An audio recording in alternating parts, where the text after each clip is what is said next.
Macbeth, the graphic novel, Act 1, Scene 1.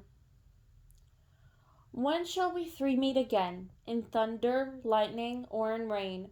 When the turmoil of battle is complete, when one side has won and the other has lost. What will happen before that will happen before sunset? Where should we meet? On the open wasteland. There to meet with Macbeth. Coming. I come, grey Malkin. Pedok calls me. Fair is foul and foul is fair, however through the fog and filthy air. Scene 2. Who is this bloody man? Judging from his appearance, I assume he can tell us the last news of the revolt. Father, this is good sergeant who fought to keep me from being captured. Brave friend, tell the king the state of the battle as you left it. For a time you could not tell who would win. MacDowell's rebels and your majesty's army were like two exhausted swimmers, clinging to each other and thrashing in the sea. The villainous rebel MacDowell had foot soldiers and horsemen from Ireland and the Hebrides, and the goddess Fortune smiled cruelly at his enemies like a rebel's whore.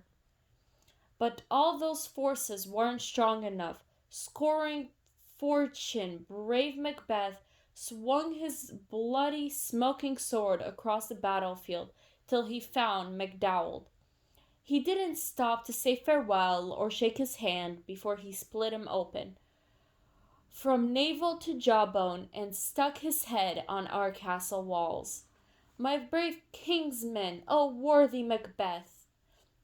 But your majesty, just as the violent storms arrived when spring appears, our success against MacDowell created new problems for us. As soon as we sent those Irish mercenaries running for cover, the Norwegian king saw his chance to attack us with fresh troops and new polished weapons. Didn't this frighten our captains, Macbeth and Banquo, as much as sparrows frighten eagles or rabbits frighten a lion? Truthfully, they fought this new army with twice as much force, like cannons loaded with double ammunition.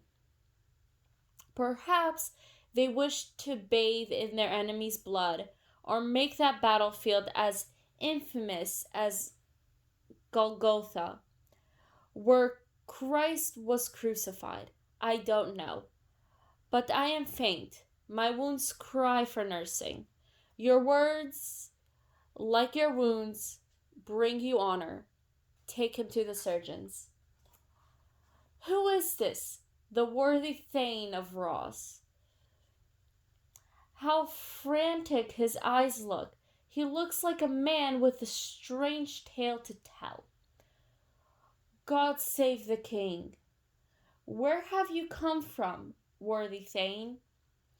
Great king, I've come from Fife, where the Norwegian flag flies, mocking our country and leaving our people cold with fear. With an enormous army and assisted by the disloyal traitor, the Thane of Cawdor, the king of Norway began an ominous battle. But then Macbeth, clad in his battle weathered armor, met their attack shot for shot, as if he were the very bridegroom of the goddess of war. Finally, he broke the enemy's spirit, and we were victorious. Great happiness.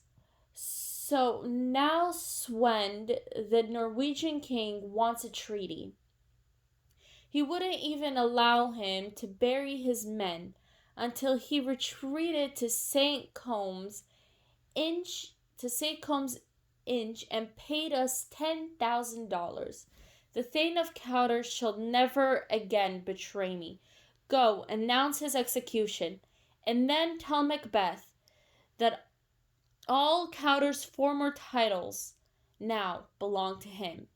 I'll see it done. What Cowder has lost, the noble Macbeth has won.